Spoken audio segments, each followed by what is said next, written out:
Good morning, Commissioners, Ministers, ladies and gentlemen. Welcome to our one-day conference about the criminal justice response to radicalisation in prisons. As you know, a very important and timely subject. My name is Diana Medill. I'm a former BBC journalist and I'm here to facilitate the conference and keep things running smoothly and to time.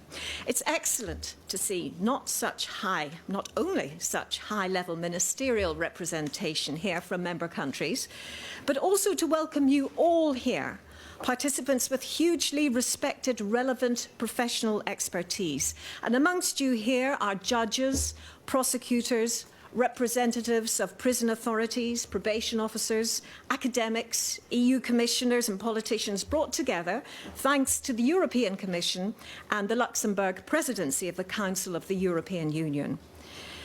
Now, sadly, we know at first hand the destructive impact that radicalisation in prisons has when it leads on to terrorist incidents out on the streets. An attack on a Jewish museum in Brussels last year, the attack on staff at Charlie Hebdo magazine in Paris in January this year, both perpetrated by individuals connected to foreign fighters. Now, the plan for today is to facilitate the exchange of views on what criminal justice systems can do to prevent radicalisation within prisons, often known as breeding grounds for radicalisation. Now, we'll also look at the larger picture as well. How can criminal justice systems effectively respond to the phenomenon of radicalisation? The number of foreign fighters facing justice is increasing. So what's the most appropriate way to deal with these individuals? Is imprisonment always the right option, or are there alternatives as well? So in short, today is an exchange of views and best practice about how the criminal justice system can prevent radicalisation and deal with radicalised offenders. Now, please can I ask you to keep to your timings and keep your points nice and tight and succinct, because the more exchange we have, the more interesting and informative and useful the conference will be. And also please consider clarity for the interpreters as you make your point as well. So let's explain how the day is planned. The morning session will focus on contributors from the distinguished panel members who are here at the front of the room, and you will see them clearly on screens, and there's also the interpretation shown on the screen behind me. We couldn't fit all the ministers onto the top, so they're also here in the front row, and you will hear from them when they put their microphones on. The cameras will locate them within 3 seconds, and their pictures will also come up on the screens so you can see who is talking.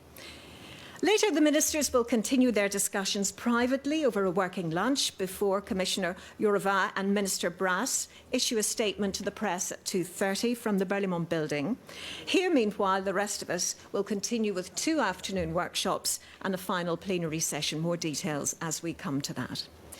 So to start this morning, we will hear from 4 speakers who will each talk at the podium for about 10 minutes. And to open the conference, Věra Jourova, the EU Commissioner for Justice, Consumers and Gender Equality. Commissioner.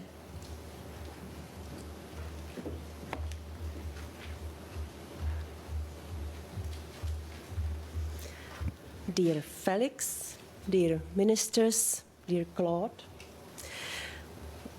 Excellencies, ladies and gentlemen, it is a pleasure to welcome such distinguished and numerous participants to our conference on the criminal justice response to radicalization.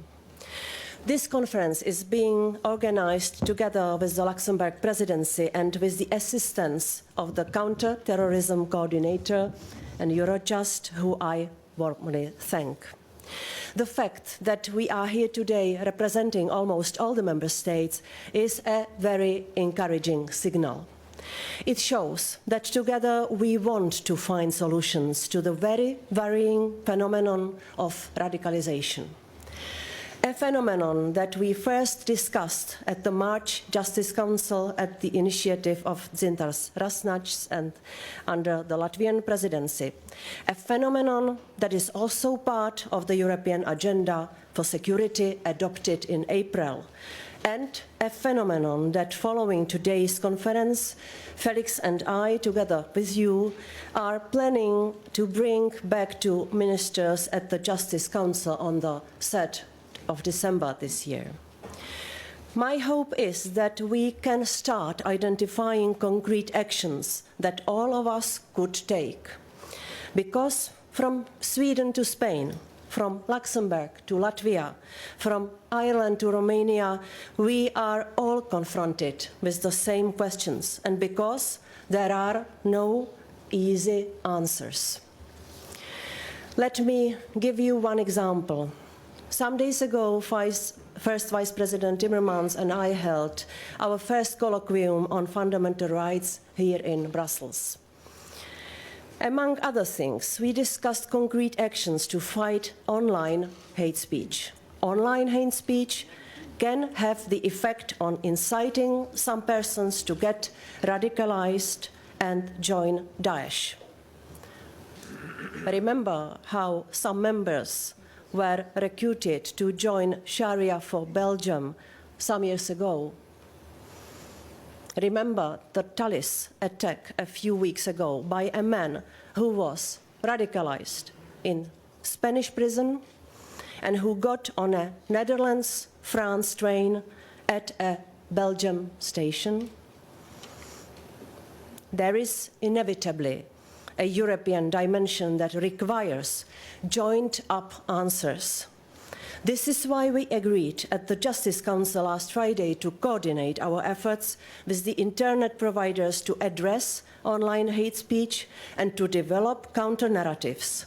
But in doing so, we must balance our action in full respect of the freedom of speech.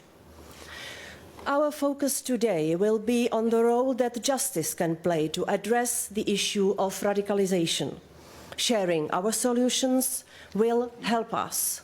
I am very grateful that we will benefit from the rich experience of ministers, judges, prosecutors, and prison officers, all present today in this meeting room. Our security and interior counterparts also meet and work hard on these issues. But I am convinced that we, from the justice world, also have to play our part in addressing these issues. I hope we can have open debates on the solutions. Solutions that you have tested and have seen deliver results. Solutions for fighters caught on their way to join Daesh.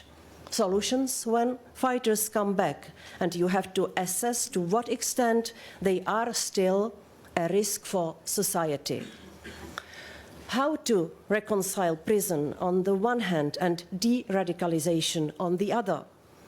How to reconcile prevention with repression and with rehabilitation. How to best detect early signs of radicalization. It is important to build on the rich experience that we have, to avoid mistakes made and to move on together. I wish us all an open debate and thank you for